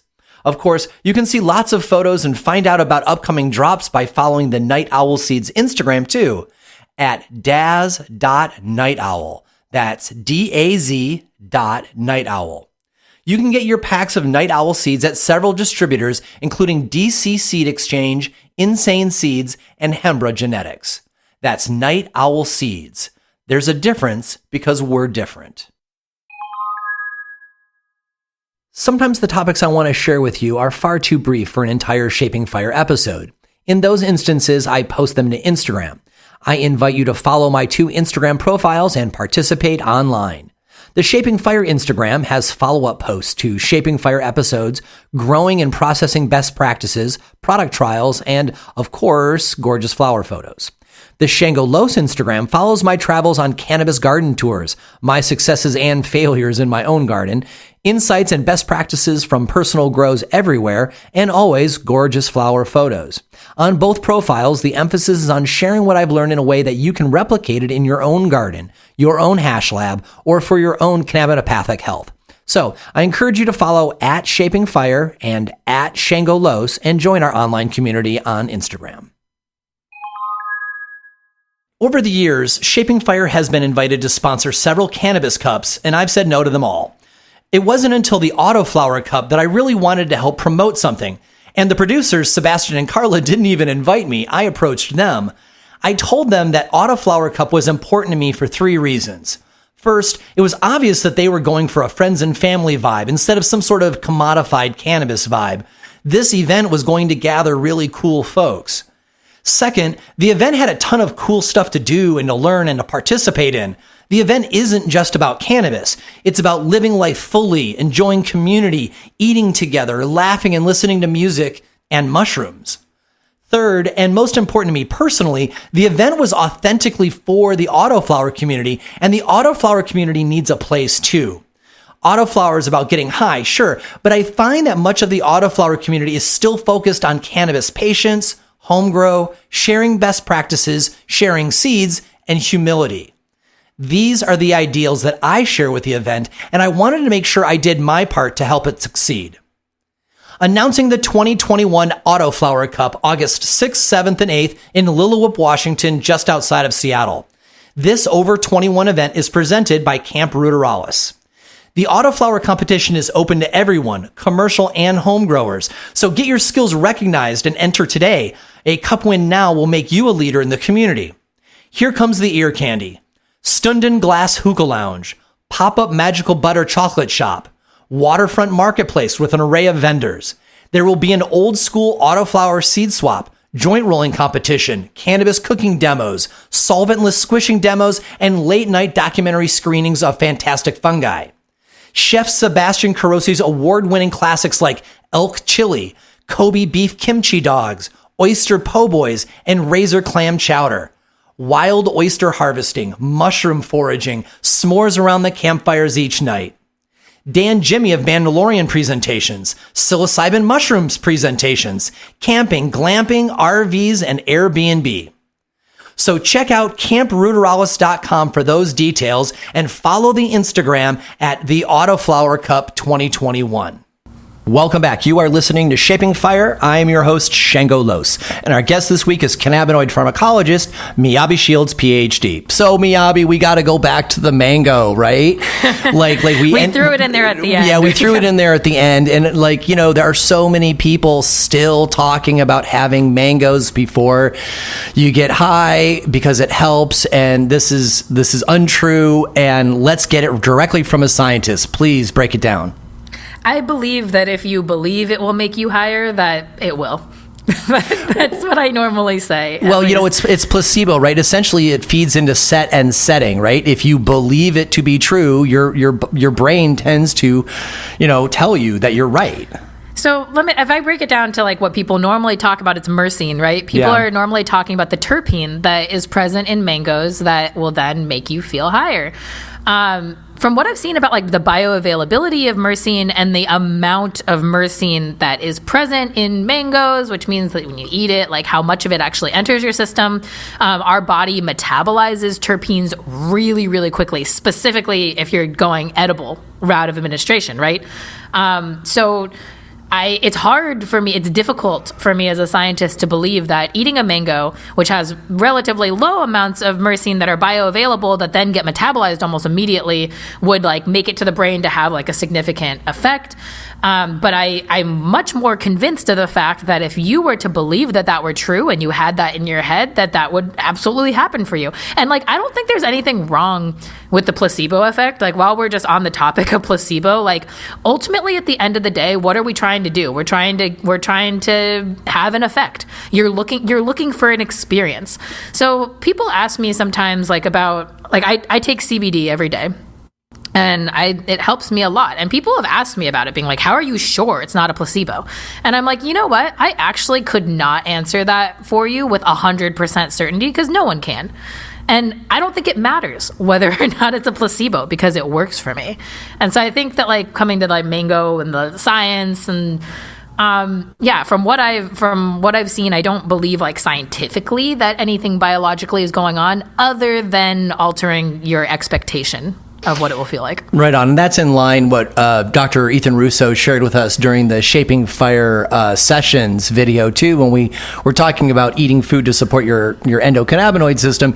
He also agrees with you that it is it's just expectation, and there's nothing going on at a physiological level. But, that doesn't mean that any of this mango mythology is going to slow down one iota. So let's go ahead and move on. So here in set 3, I want to talk about dosing thresholds for efficacy, because in serious and chronic patients, this is something they're constantly struggling with. So many patients fall into like the overall bucket of immune disorders, rheumatoid arthritis, multiple sclerosis, lupus, Hashimoto, Epstein-Barr. I mean, there are so many of these people when you put them all together, and so many of them are using cannabis now. Some cannabis seems to help a lot. More cannabis helps some people, but heroic doses are hard to determine and may not give increasingly better results. And so even though somebody is really sick, more cannabis may or may not be the solution, though maybe it is because of their tolerance. So my question for you is, what is the efficacy threshold point between these serious imbalances and knowing what is the maximum they should take that makes sense? Because we don't want patients wasting money on too many cannabinoids, but the difference between 50 milligrams of whole plant CBD and 200 milligrams of whole plant CBD really can make a difference in certain patients. Oh, absolutely. So, okay, I also have to just say, like, just little disclaimer here. I am not a medical professional or doctorate. I'm like a research scientist. All of my expertise is just on like molecular pharmacology of cannabinoids in the body. But I will speak to what I personally believe about efficacy and dosing, right? Which is that I think in general, what you're looking for every person is what's called the therapeutic minimum. That is the amount of cannabinoids that you need to take in so that you have a therapeutic effect, but not any more than that. Because when you start taking in more than what would be the therapeutic minimum, you can start getting negative effects like tolerance or withdrawal, right? Or like off-target effects. And in terms of like, what is that therapeutic minimum? I mean, this is where, unfortunately, it's, again, with what we were talking about earlier between you and I, it's dependent a lot by the person and what therapeutic indication they're looking for. And what it's so complicated because there is no one-stop fill out like form for saying you are this tall, you weigh this much, and so this much is the amount that, I mean, you know that very well. And this is something that we've actually been struggling with in terms of like adding like medical validity to cannabis. It's something that's a big barrier, I think, in my mind, is that some people can't wrap their brains around the fact that we can't actually tell you what dose is beneficial. Like, largely that responsibility is going on to the consumer or the patient, right?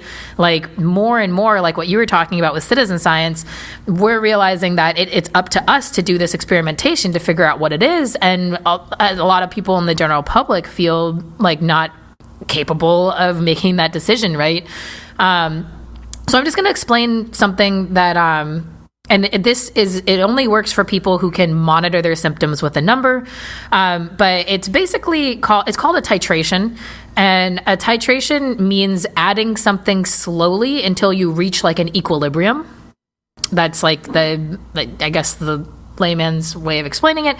And whenever you go to a doctor, and I'm talking mostly right now, mental health is probably the easiest example. You go to a psychiatrist, they usually start you on the lowest dose of something, and then you go back and you see them like once a week for like a few weeks, and then they decide like, okay, we have to increase it, right? And then you increase it, and then you see them once a week for a couple weeks, and then like maybe you increase it, maybe you stay the same. What they are doing is a titration, which means that they're starting at the lowest possible dose and then monitoring the effects of that molecule on you specifically as a patient. So in lieu of being able to do that with cannabinoids, depending on your medical professional, which also, if you have a medical professional that you could be honest with, that would be the best case scenario. And you take down the information and you give them that information, and then they give you what they think about it. But in lieu of that, you could also do that yourself. So you keep a journal or an Excel sheet, or any sort of has to be written down though, and you write everything down. You write down what you're using and why, and you give your symptoms that you're trying to reduce a number. You quantify them, and I know it's going to be subjective, and I know that it's going to be biased, right? Because you're the one writing it, but it's more information than you would have otherwise, and it's a good way to look at something with numbers sometimes and see. And so then you write everything down and you see. That's also the easiest way to decide or determine whether or not you're developing a tolerance, right? And eventually, like for people who are just getting to know themselves, for people like you and I who've been, using cannabis for years and years, you end up just kind of with a inherent knowledge of yourself, yep. I think. Mm-hmm. But for people who are just getting started, I say start small. Like it's always great to start small and then to increase, and like depending on what you're looking at improving, you could give it a little bit of time, because certain effects take time to see. There's different effects level. There's acute effects of a molecule, which is like immediate. So the acute effects of THC would be the high, right? But then there's like more long-term effects, like the downregulation of CB1 receptors. That might take more time. It might take like a week or 2 weeks. It might take 3 weeks. It depends on the person. And if you're writing everything down, and if you're being very intentional about your use, and I realize this sounds like kind of a lot of work, but once you get in the habit of doing it, it really just kind of becomes habit. There also are apps out there that will help you, like tracking apps and habit apps and things on the phone that I think that can be really, really useful in helping you to find out like what is the dose that's working and how is it working for you. And I think that unfortunately, this type of like self-evaluation is really useful for people who have symptoms that are outward facing, right? Like that you can see. It becomes much more complicated when you talk about something like cancer and you can't see your tumors or your mets, right? Yeah, well, at least in some of those cases, we can look at analytics, but we'll talk more about cancer in a minute. On the what you are saying is accurate, right? Essentially, you're calling for patients to titrate up and then journal their results to get to know their cannabinoid tone and their body and how that matches with their relief goals. And Shaping Fire is big fans of journaling and titration.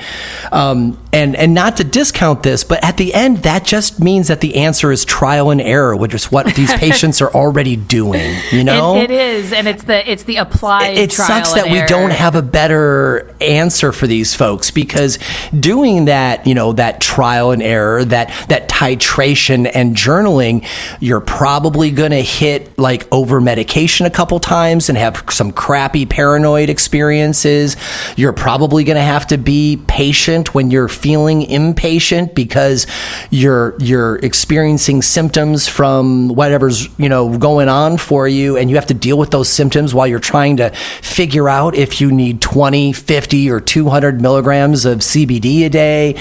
Like that can take so much time, especially if a patient is got, you know, somebody who's got, you know, Hashimoto, Epstein-Barr and RA plus migraines.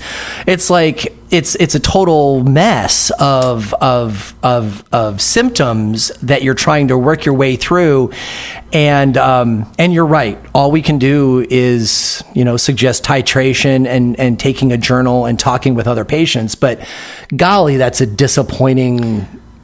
That's the best I can offer folks, and that sucks. It's honestly one of the things that that is most interesting to me is like formulations and understanding how specific formulations come into play with this, because I think it's a huge problem. And I also think that in terms of titration, the other option is to go outside in, as I would say. The other option that's not so titration is slowly increasing until you reach equilibrium, right?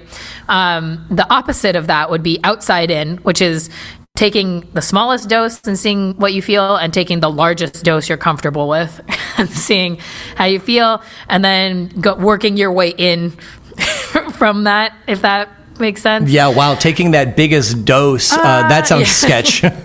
Yeah, I mean that's why I don't recommend it usually. I am just putting it out there as the alternative option of the in general. I believe in some ways, in some forms of engineering, that's a fast way of finding the optimum. Yeah, maybe I would recommend that for all the cannabinoids except for THC. Yeah, I think that it's a good one for CBD or CBG, possibly. Yeah. All right. So then let's talk about for cancer, and unfortunately, it may be a similar answer. So, you know, taking tinctures for symptoms, right? So let's say, you know, primarily probably THC, but certainly there are applications for CBG and CBD. But let's just say generally 10 to 20 milligrams a day for THC spread out over the day is a very common dosage for folks who are in cancer treatment, just to help with the side effects, you know, so they can get back their appetite. They feel some muscle relaxation. They just feel better in this body that they are inhabiting, right? So, you know, 10 to 20 a day, that's pretty typical. Versus the large doses of full extract cannabis oil, also known as RSO, for cancer patients who are going for a cure, right? For people who are going to a cure, that 10 to 20 milligrams a day, you know, depending on where they are in the cycle, will be 300 to 750 milligrams a day, which is like a whole hell of a lot of THC. And the thing is that, you know, the go-to protocol has been 60 milliliters of cannabis oil over 90 days. And that usually takes a big thwack at the cancer. And either the person will decide to do another round, or it's solved, or the patient doesn't want to do it anymore, either because their PSA numbers haven't gone down, for example, or they just can't handle that much THC in their life. It's a lifestyle choice.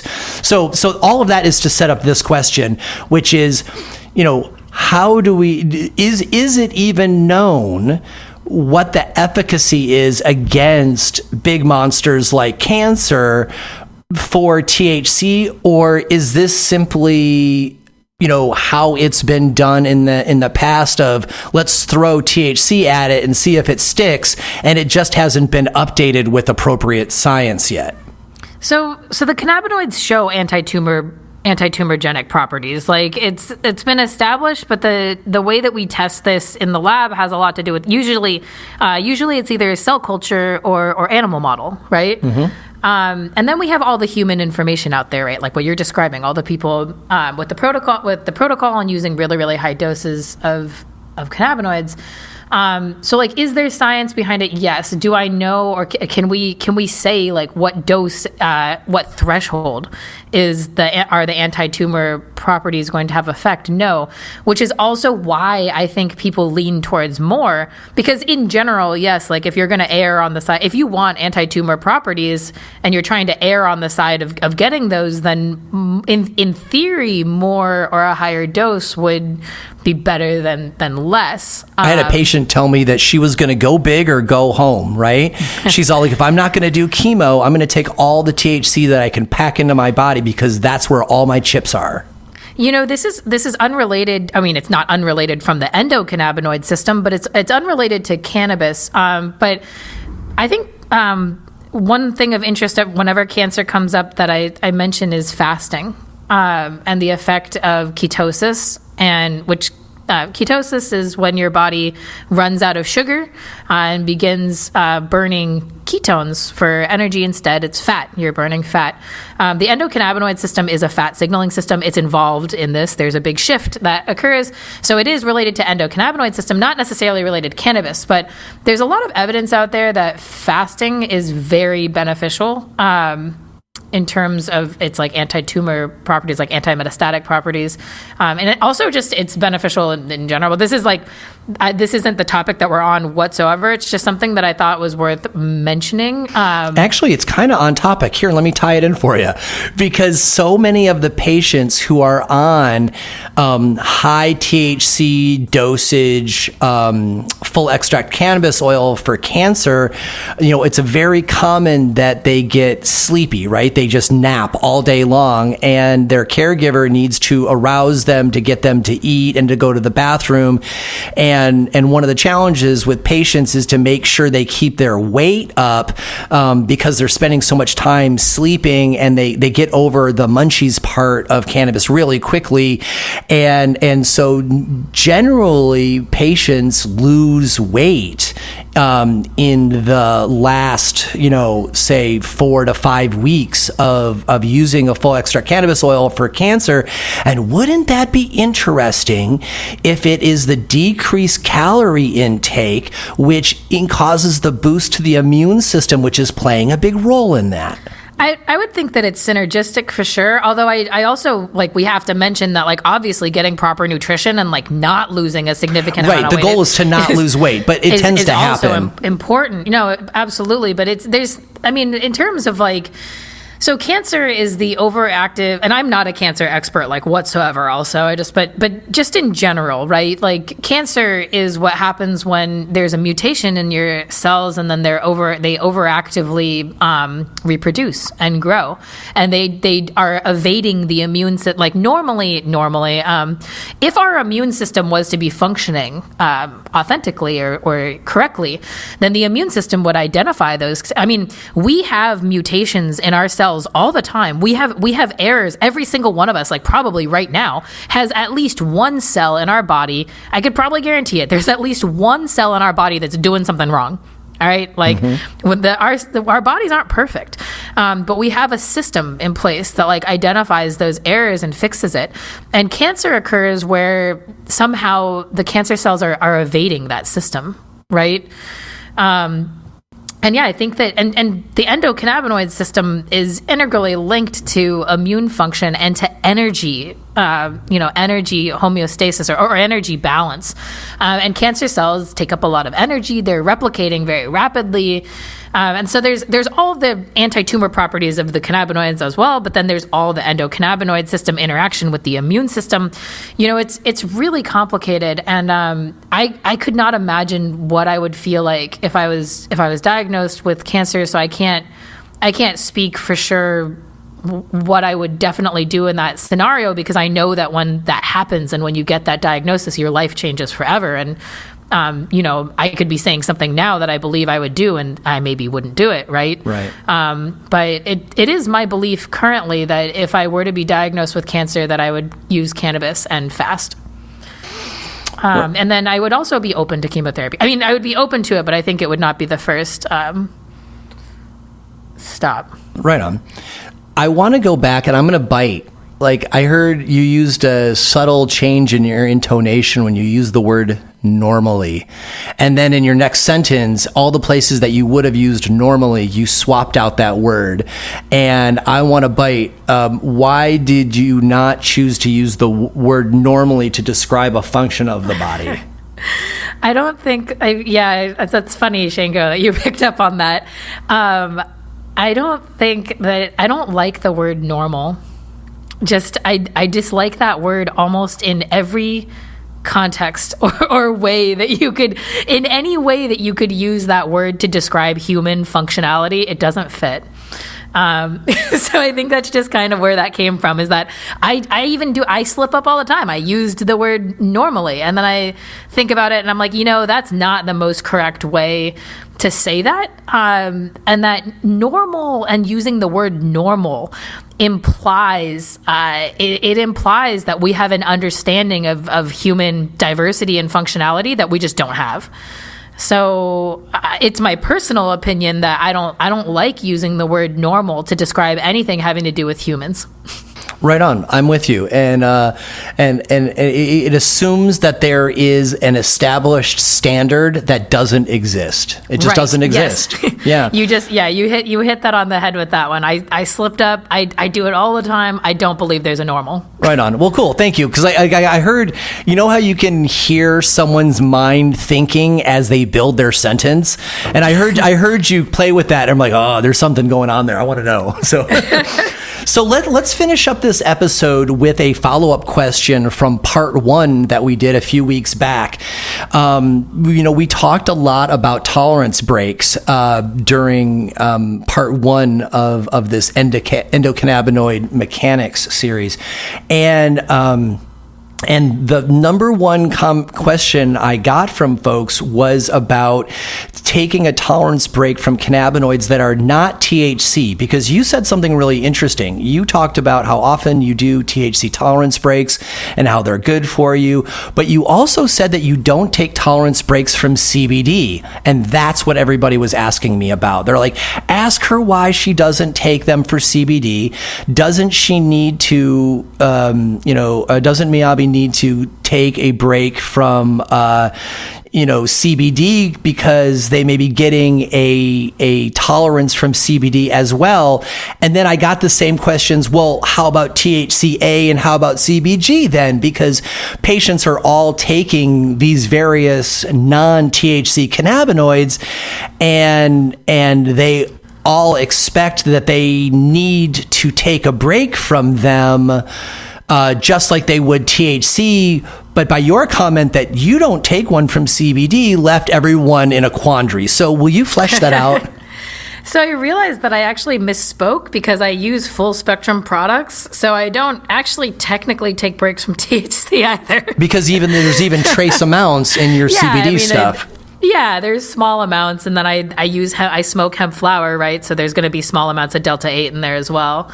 But it's small. Usually it's going to be well under 1%. So I don't take breaks from the cannabinoids, I guess, in general. That would be there we go. that would be the main way of putting it. But in terms of like THC and like larger, like relatively larger doses of THC, I currently am taking like a 1-to-1 CBD extract every morning, and then like it has small amounts of THC present, and a bunch of other things, right? Like whatever else is in the plant.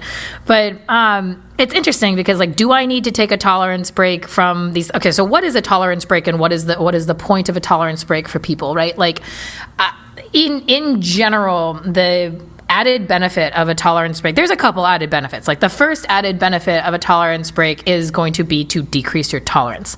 That means that you are going to be able to get a larger therapeutic effect from less, right? That's the number one reason why people want to take tolerance breaks. I don't from my experience with CBD and the trace amounts of THC and now CBG that I'm experiencing with, I don't experience a tolerance effect because I'm using them at relatively low doses. So it just means that like I'm not taking more every day. I'm taking the same amount every single day and I'm still getting the therapeutic effect. So I'm not experiencing tolerance. So for that reason, like in number one, like there is not really a need for a tolerance break in that one way. In terms of like, that's the first reason to have a tolerance break. The second reason is kind of like a lesser reason to have a tolerance break would be just to like judge your perspective of like whether or not something is working for you, whether or not it's having a negative effect on your life. I have taken breaks for that reason. That's actually one of the main reasons why I take regular THC breaks. It's the reason why I stopped drinking a couple years ago, just to like just to check in, right? To check in and being like, how is this affecting my life? How is this affecting my health? And I think that that's important to do. But for me personally, the giant added therapeutic benefit that I get from, CBD, now CBG, and trace amounts of THC plus whatever else is in the plant that we're talking about, right? Like the terpenes and the flavonoids and, bioactive fatty acids and everything. Like those benefits that I receive that increase my quality of life, I mean, it is far outweighing any negative effect that it's having on my health, of which I don't see any negative effect on my health. That's obviously subjective. That's something that I'm determining for myself, although I have seen doctors that say that I'm healthy, so there's that. I want to bring us back to the sharp edge point on the question, though. We're talking about, we've been talking about so far in this answer, like THC and how you do your tolerance breaks. But specifically, the question is, are tolerance breaks beneficial for CBD, CBG, and THCA? They work the same way, yes? Yeah, and they're acting on different receptors, though. So, I mean, I think that that's like the main thing to point out is that all of these rare cannabinoids that have different pharmacologies, when you take tolerance breaks from them, you'll be affecting different receptors. And it'll be a similar thing, though, where you're like resensitizing your body to the molecule. Although I haven't really seen a lot of people developing unless they're taking very, very high doses. I guess it just depends. I'm not like the most knowledgeable person on this. I would love to hear from other people what they think about this. But, developing a tolerance, it seems like at least THC develops a pretty rapid tolerance. Like it's easy for the CB1 receptors to be downregulated and then for you to get less of that intoxicating effect. I have not seen that. And I maybe with the other rare cannabinoids, and maybe I also haven't looked hard enough because, to be fair, like there's not a lot of information out there on the other rare cannabinoids. I would be very interested to hear from people if they develop tolerance to the other rares and like what that looks like and what it would look like for them to take tolerance breaks. I'm interested. The common background of this is since this whole set 3 is focused on dosing thresholds for efficacy in chronic and serious illness. These are generally folks that have got some combination of serious things like, MS and RA, lupus and RA, lupus, Hashimoto, Epstein-Barr RA, right? Like people who have got serious dysfunctions in their body. And these folks describe this experience of bouncing from solution to solution because their body adapts to the solutions quickly and their suffering returns. And so it is incredibly common for me to hear from these high difficulty patients that, I did, CBD worked for 5 weeks and then it stopped working.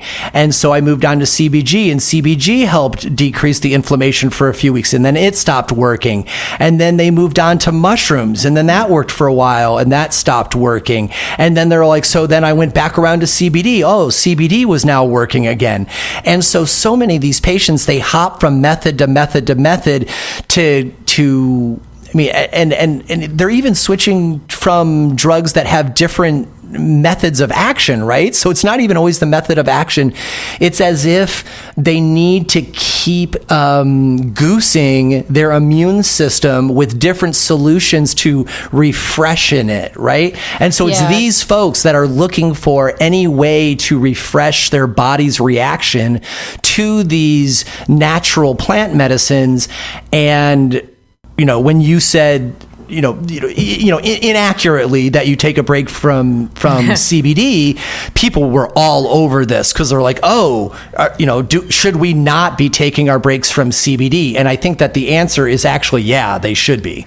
Well, I think it also depends. So for people who have really high inflammatory and chronic disorders, like this is, again, I'm not a doctor, I'm not a medical professional, I'm not a nutritionist, I am just a scientist, and this is just my opinion of my life. But, it's not just the cannabinoids that I use to manage my chronic disorders. I have altered pretty much every other aspect of my life that you could I shape my entire life around my chronic mental health, chronic pain, and chronic GI issues. I try and maintain the lowest possible systemic inflammation levels. I mean, we talked about inflammation in the last one. I think inflammation is at the heart of a lot of these problems, specifically immune system problems.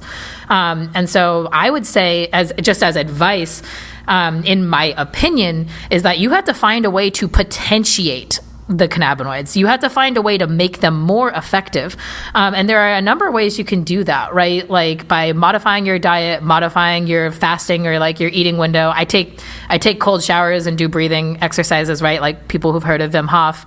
And then there's stretching, yoga, mental health work, low grade cardio, strength training, working out. There's all of these other options that you could do that potentiate, they increase the efficacy of the cannabinoids.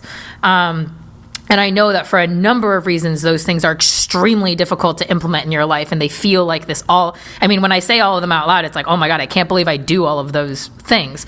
So it's really about one at a time, and certain things will work for certain people more than others. Right. But I can't tell you what has worked for me, or have any of those one things worked for me, or is it the combination of all of these things that are somehow working together? I don't know.